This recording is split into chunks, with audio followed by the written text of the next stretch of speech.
Hello, everyone, and thank you so much for joining in another ORCS Spark podcast. This time, we are focusing on more towards the PhD scholars and research scholars who have moved from India to pursue their PhD and higher studies abroad. And this podcast is going to be very special because we have two guests today, and they are very graciously accepted being in during the time of RO at US. And thank you so much, Nandhini and Hadiya, for joining in today's podcast. I'm not going to introduce you guys. Just give a quick introduction. What you guys are doing and which university are you pursuing your PhD right now? Anyone can start. Over to you guys. I can start. I am Hadiya. Thank you, Dr. Gopinath, for inviting us. It is a pleasure to be in this meeting. Yeah. I'm currently doing my PhD. I'm in my fourth year in Indiana University. My guide is Dr. Petr Stankum. I work in corneal imaging. Briefly, I work in developing the instrument for imaging the mice and human eyes in vivo and non-invasive. I'll study on the pathophysiological changes in different disease models. Let's take from the contact lens to the Fuchs endothelial corneal dystrophy. That's just a brief introduction. I can go further if you want to know more about that. That's Awesome, about. awesome. Yeah, over And to you, thank Nandhini. you, Gopinath. We are very happy that we are here together, actually. Thank you for accommodating both of us together. And so I'm pursuing my PhD in the Hong Kong Polytechnic University. Same, I'm also in my fourth year. We can say that hopefully this will be our final year of PhD. And so I'm mainly working on developing a ERG protocol Mhm. using multifocal electroretinogram. But the novelty in this is like we are including colors in the multifocal electroretinogram to target specific cone photoreceptor functions. So my chief supervisor is Professor Henry Chan. He has a lot of publications in the black and white global flash multifocal electroretinogram. So Awesome. that's the brief thing. Yeah. Yeah, yeah. Thank you so much. And just a quick question on your undergraduate studies. What really inspired you guys to take up optometry? Was it by a chance or a choice?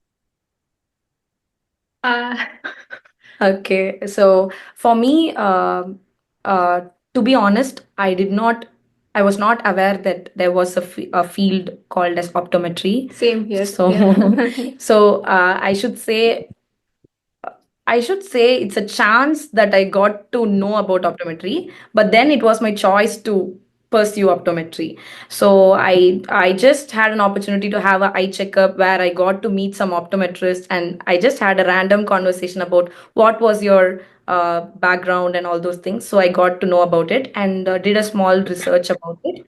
And then I had some like relatives who also knew about this field, and that's how I got into this field. What Yeah. about you? Same. Like I was. I think it is like a chance. I was Mm. looking for medical opportunities. I was applying for medicine. Then somehow we were searching for other better opportunities. I think we came across BITS Pilani, and my parents felt it's very good university, and so let's try that. For actually, once they knew about optometry, they were like, "Oh no, you cannot do any surgeries. It's just the preliminary state. No, like you can only check." Do eye checkups, and you have to send to the doctor. You cannot do a comprehensive examination. But I have asked my parents, I'll pursue this course. Just trust me, I felt this course is good for me for some reason. And fortunately, I felt that is a good decision I made in my life. So it is not just only about the eye, it has a vast variety of area Opportunities. opportunities, Sure. taking from the maths. It doesn't only have the biology, it has math, stats, everything. So Sure. yeah. So that's Yeah. how I came into this optometry. Nice, nice. I believe you both are from same school of optometry and batchmates during your undergrad studies. Can you share some experience? And I am also from the same school. Can you share some experience on during your how was your undergraduate studies, and did you have any specific research interest during your undergraduation? And that did that reflect? Is it reflecting in your current, or how different it is? I know multiple questions are there. Just you can break it down and just give me a crisp on that. Yeah. So yeah, as you said, we both are from the same batch, BO31 in Elite School of Optometry, and so it was a beautiful experience. If I should just tell in a short sentence, it's like Elite School of Optometry is something that the best happened to us so far, and the contacts and the connections we made are actually helping us throughout our, like, till now. Even in RO, we just represent ourselves as, like, if we meet seniors, we just say that we are from ESO, and then they we just have beautiful conversations from anyone, like our seniors and everyone. So it has helped in various aspects and ways. And uh, do you want to share about the research interest and Yeah, like research interest. Before that, I think good memories with the college are like, yeah, even though we are, yeah, every time my parents, so I was from Andhra and I have to study in Chennai, right? Because our college was at Chennai. Whenever they visit to Chennai, they say that, oh, you have another family in Chennai. Because I felt Chennai people are very good. In making friends. So I feel like it's another family to me whenever my classmate, especially. I do not have to interact with other seniors like other batchmates. Yeah, that's our drawback, I feel. But yeah, I like my classmates. Not one. I feel like every one of our classmates are like family to me. Um, yeah, so I had a few very best friends from our classmates. Memories, yeah, it's more. I think we used to organize some events in the college by ourselves. That organizing events was such like joy for us. I think those are the memories. Do you beautiful remember? memories? That we used to dance. Yeah, so we had beautiful memories. At the same time, when it comes to research, we had exposure to basic research in our undergrad, like in the third year of our program. And uh, okay, so at that time, both of us, we could say that all our classmates were not very fixated on any particular topic. I would say that we were all flexible and to new opportunities. Even when it comes to our third year research, we did not fixate on, like, we wanted to choose this domain or something like that. We were open to all opportunities, and we were more importantly, we were thinking, like, can we choose this person as our guide? We mostly relied on a person more than the topic, I would say. That, okay, if it's Riz ma'am or Rashima ma'am or anyone, we were fighting that we should be students for them and not that the topic as per se. That's my core memory, that I personally was not fixated with the topic, but I wanted to work under certain person, and we went about with it, and it gave us a lot of experience with basic research, how to make a simple plot, how to how to do an Excel plot, and these are not even big statistics where our co-supervisors helped us, but we got to have a lot of experience with basic representing basic data, how to collect data, how to do it ethically, what all should be considered. These things were the basic learnings which we had during our undergraduate level. It's nice to hear that you had good mentorship during your undergraduate time. And let's jump into the next part of this podcast. When did you guys realize that you wanted to pursue optometry research?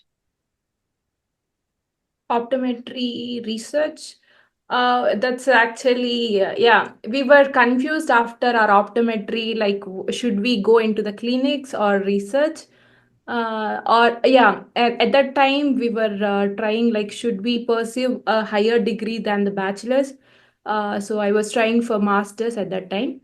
Unfortunately, they only selected 10 people. I was 11th in that.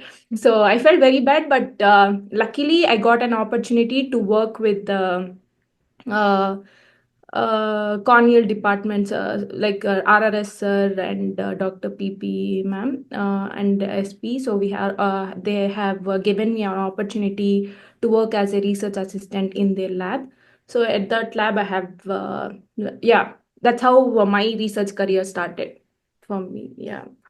So for me, so when exactly I got that I should pursue something in research is I totally got inspired by my seniors who were in research.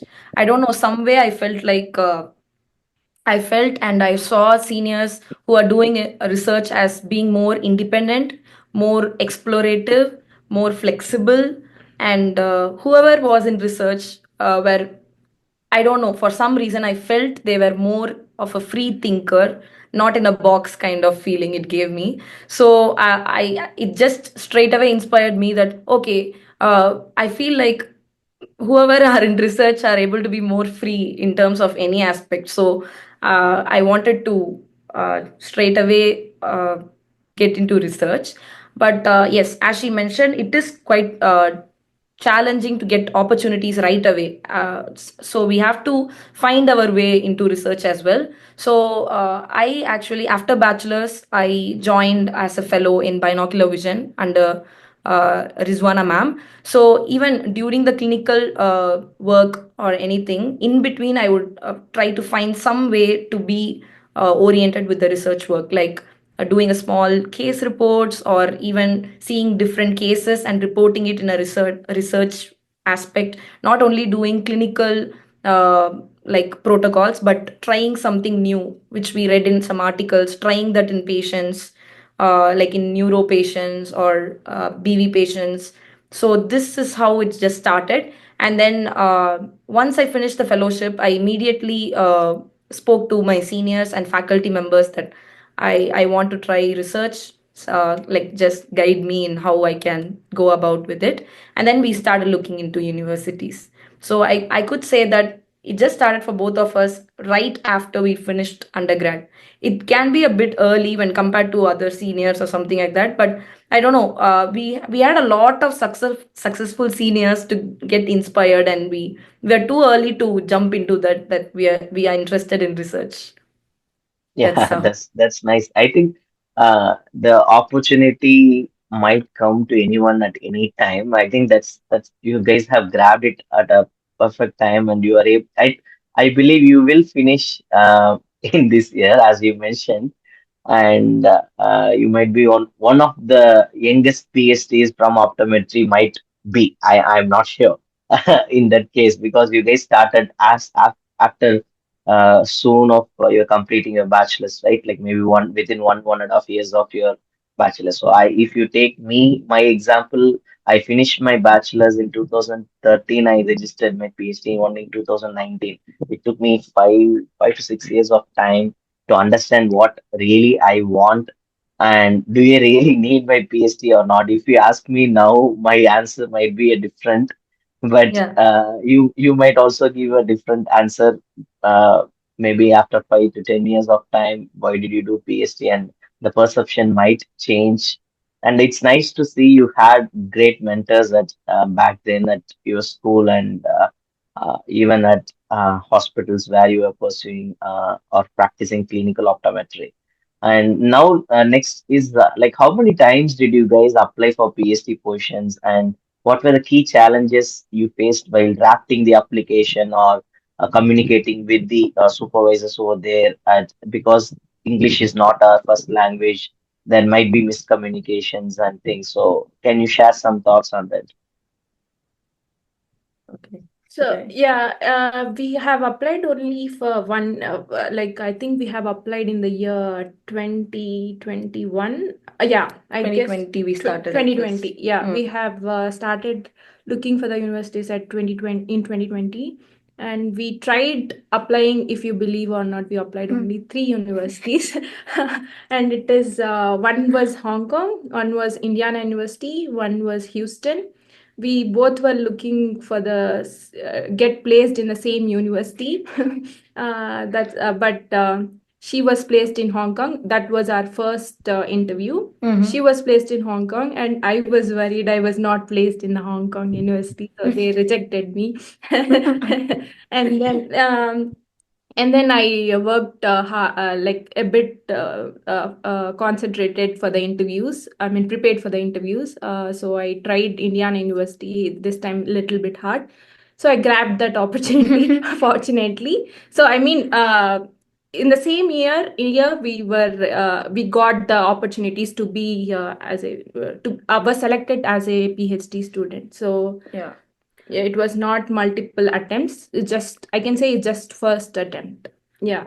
Yeah, I don't know if it's luck or something. We did we did apply, like, kind of, we created one CV for all 3 universities, and we just applied for one term. I mean, what is that? Fall 2020. Yeah. We just applied for fall 2020 for all 3 universities, and we didn't have a confusion because out of the three, we just got selected in one. Yeah. Three out of one We for didn't me, and then 3 out of 1 for her. So we just went about it, and Yeah. then yeah. Yeah, but the interviews process was also a learning curve for us. Yes. How we should be answering the questions, and yeah, first interview was a very good learning for me.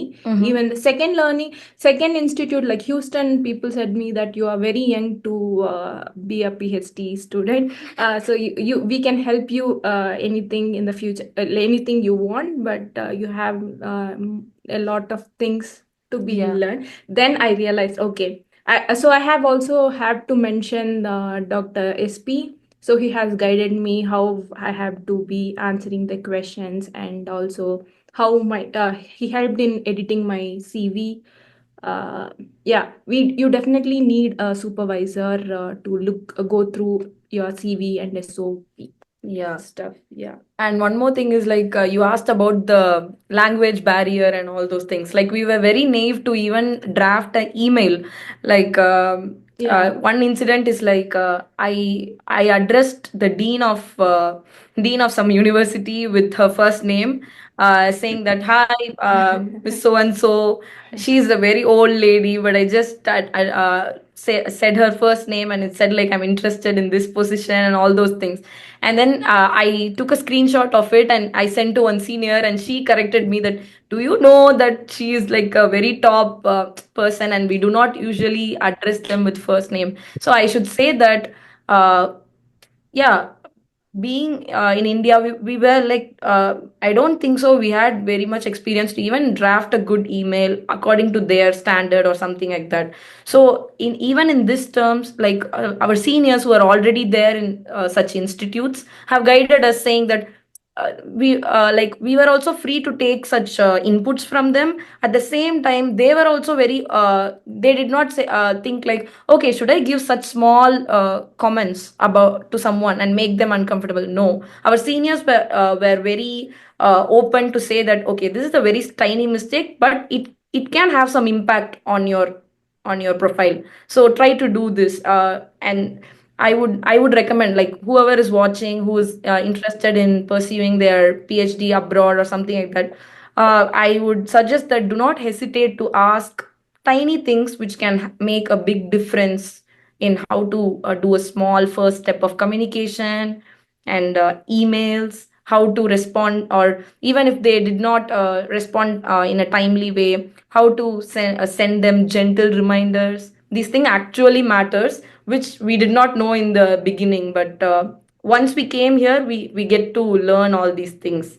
But if someone is watching who have just started, they could be no like getting more inputs from their seniors to do such things. That Yeah, would be also helpful. we do not know how we have to apply for the universities. So I first thing I have reached out was Dr. Mohana Kuppaswamy.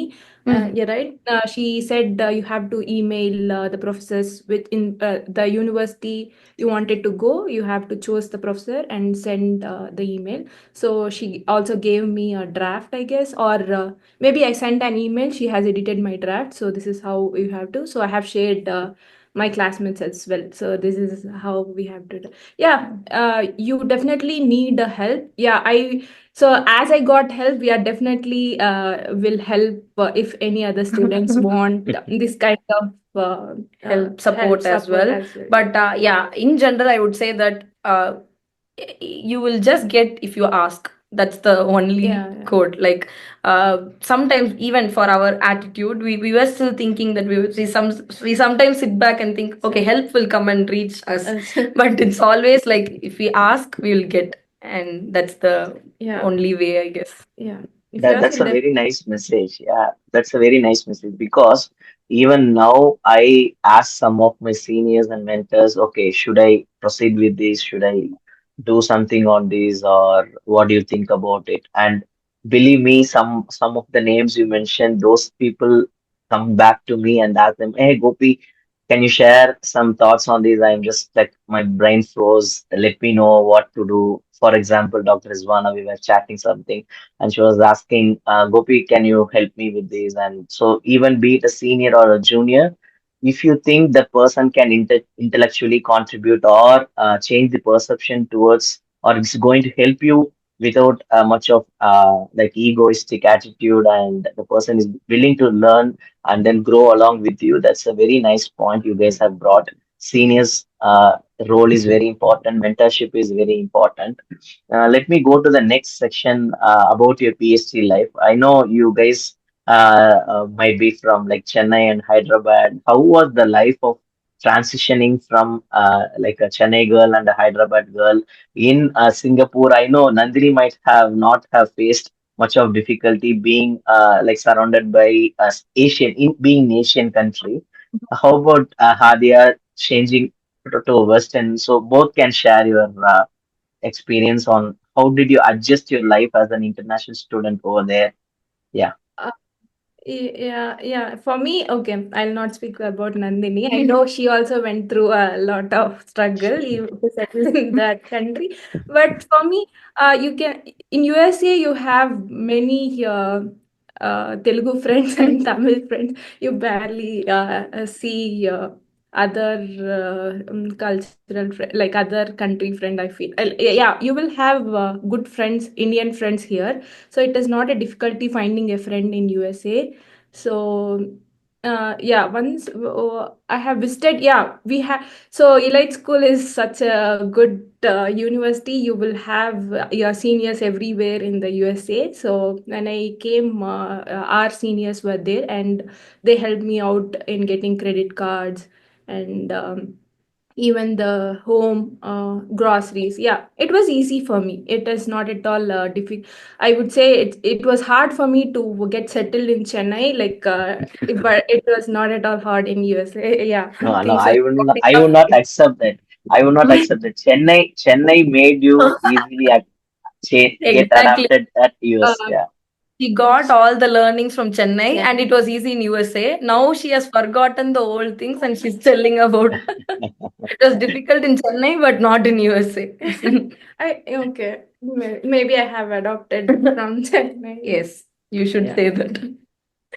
So for me, same like okay, like yeah, the transition was easy only because of seniors and seniors in terms of Can I add one thing? You yeah. first time coming out from your family, but I had an experience of 4 years Yeah, staying that in is Chennai. very important. Yeah. So when I came to Hong Kong, that was the first time I left the family and I was out of my comfort zone. So it was really difficult in terms of emotional support. More than like food, living, and surroundings. The first thing is emotional support. Like we always be surrounded by family and friends in India. When you come to a new place, suddenly the loneliness hits. Even though you make friends, it's not like a constant support. It's on and off in the beginning, and then so I would just say that just accept that it will takes minimum of 3 to 4 months to get settled and getting to the reality hits harder. I mean, like, okay, the first dream is when we leave our country, we would think we have a expectation or a fantasy kind of imagination about foreign land and how it is and all those things. That when we go, when we come to foreign, it's like, okay, the reality hits, like loneliness hits, and when we have to do our stuff by ourselves, the individual burden and all these things hits, it is difficult. But for me, for professionally, seniors were a great support for me. Dr. Yamuna and Dr. Sonal from Elite School of Optometry were here in Hong Kong. They were almost, they finished PhD, and they were in their postdocs. And when I joined, so they were very kind enough to tell how it is around in Hong Kong in terms of work. And I had some good friends, Indian friends in Hong Kong, who were in other engineering departments. They were like, they gave me emotional and friendly support, while our seniors gave like professional advice and how to go about with the work and culture here. So even in the, for this question, seniors and colleagues and friends are the only help we could reach out to. So the transition was easy with that. And then one thing is like I feel like if someone is moving out of their country, one advice is, let's be grounded, and it's not always fantasy, but the reality hits harder. So uh, like, just don't believe everything that the movies show about abroad. It's still a bit harder, and we should work to be in a better place in abroad. Yeah, I can really feel like when I moved from Chennai to Manipal, I was Mhm. there in Manipal for over 8 years for my master's PhD, and I was working for some time. I had a cultural shock. I had a like a difficulty in terms of transitioning. I'm out of home for the last. I was out of home for the last 14 to 16 years. Still, I Yeah. had a difficulty adapting and making friends. I had some of my friends who had finished their bachelor's and working at they were working at Shankar Nathralaya, and because of them I joined at Manipal, but Mhm. still that was difficult. I can totally understand how hard it was to get transitioned, and I'm sure you guys are doing great right now. And I believe you, when some juniors approach you for all this emotional and professional support, I'm totally grateful for you guys, like before itself. So now let me go to your research works. Like you mentioned, Nandini mentioned she's working on ERG, developing new tools, and Hadiya working on corneal diseases, again developing new tools. So how do you see your research contributing to the field of optometry and ophthalmology? Then, like you have already mentioned briefly what you have doing, can you tell like what are the key findings and how you see your research contributes to the field of optometry? If you have any potential conflicts, if you do not want to disclose it, I'm fine. You can just give me a brief of what you guys do. Okay, maybe I'll start with this. So yeah, as I mentioned, I'm mainly working on developing a new ERG protocol with multifocal paradigm. So mainly we would like to, okay, the first novelty in this is like, uh, currently using colors in multifocal ERGs is not very well established, or no, not many works are there in this field. But let's look into why it is important. So mainly in Hong Kong, as we know, the prevalence of myopia is very high. And we mainly saw few data recently in China that when the color vision deficiency is prevalent, the prevalence of myopia in this population where the color vision deficiency is prevalent, the prevalence of myopia has been lower in such groups. So this is a controversial data that, okay, if my color vision is defective, the chances that I could be myopic is lesser. So what is the relationship between color vision and myopia was the first striking feature which we were interested in. So when we started looking into this, and since my supervisors key area of expertise is ERGs. So we wanted to use colors in ERGs to see how the specific cone photoreceptors response in emmetropes and myopes are going to be different. So for example, my work would be like, first is developing a colored ERG protocol which can isolate and study the L cones, M cones in specific. And then, as the literature says, that the L and M cone ratios of an individual can be related to its emmetropic refraction or emmetropia and myopia development.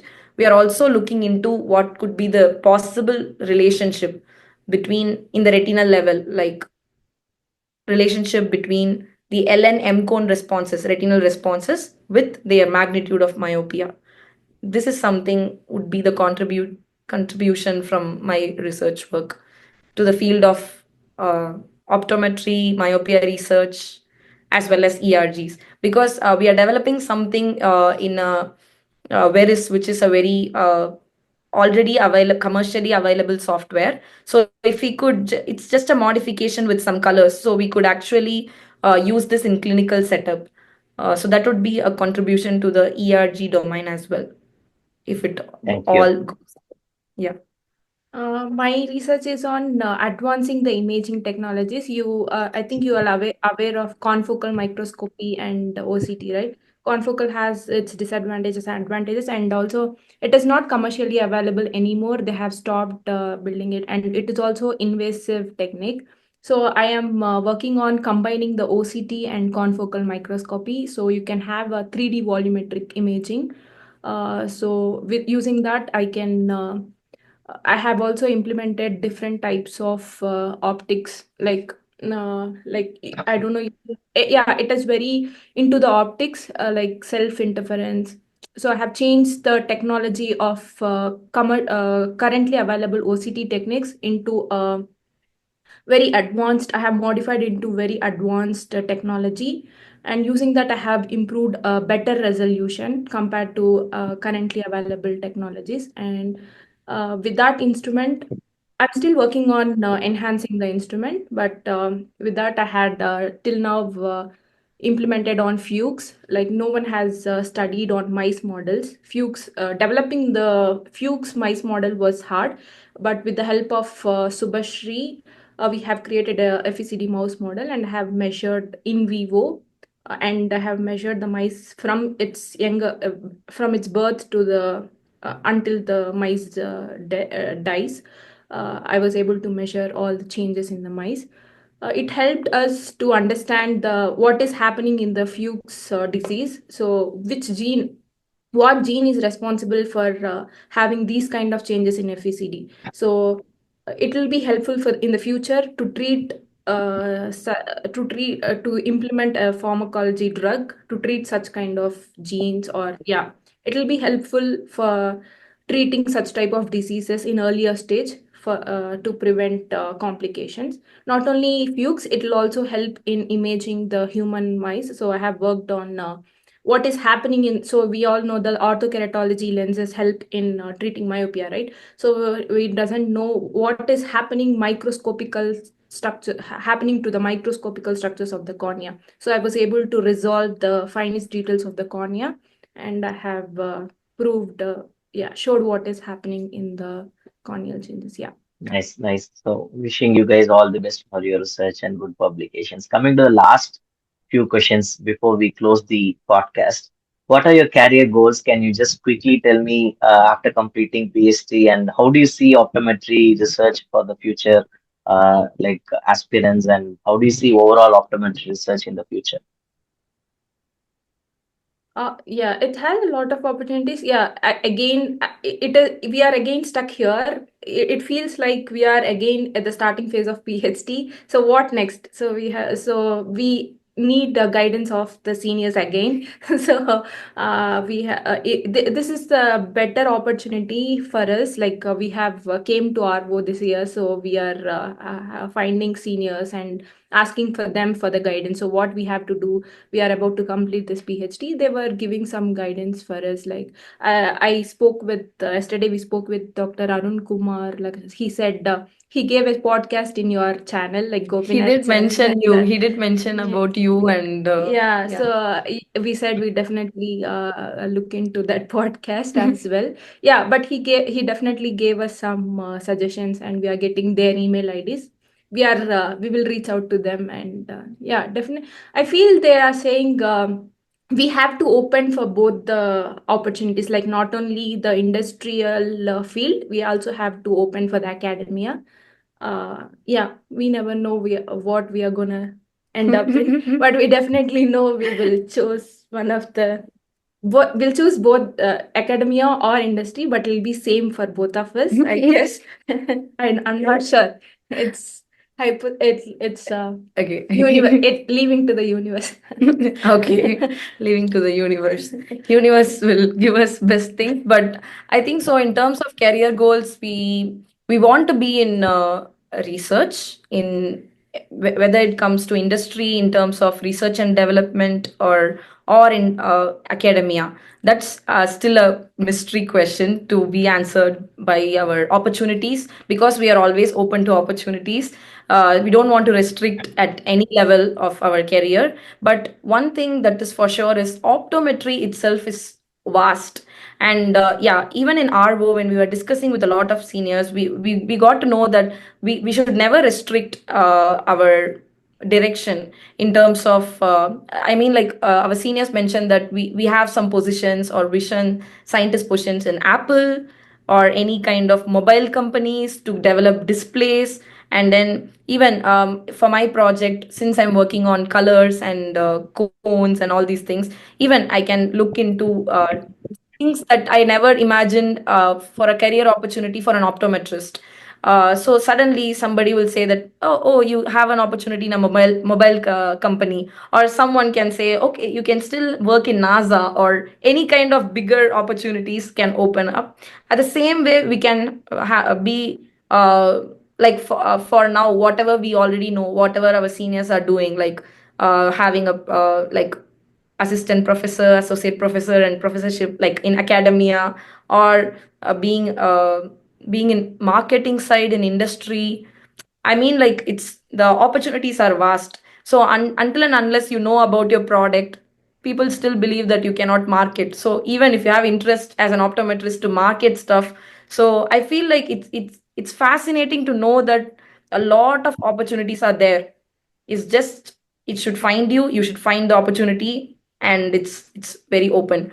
So coming to our career goals, we would, for this moment, we would like to stay in research in some way, or like, yeah, for next few years, me and Hadia would be in the pursuing our research career as a postdoc, and then we would be depending upon what our life demands, we would move to industry. Or but we are happy to know that there are a lot of opportunities until you keep upgrading yourself and you keep yourself like what relevant to the time. There are a lot of opportunities coming up. So I think so that answers your question. Yeah. Thank you. Thank you so much, Nandini and Hadia, for your time and making it together during the busy schedule at RO. And I hope this podcast brings out a lot of insights for the upcoming aspirants who wants to pursue PhD. And we will Hmm. meet again in another podcast. Thank you so much.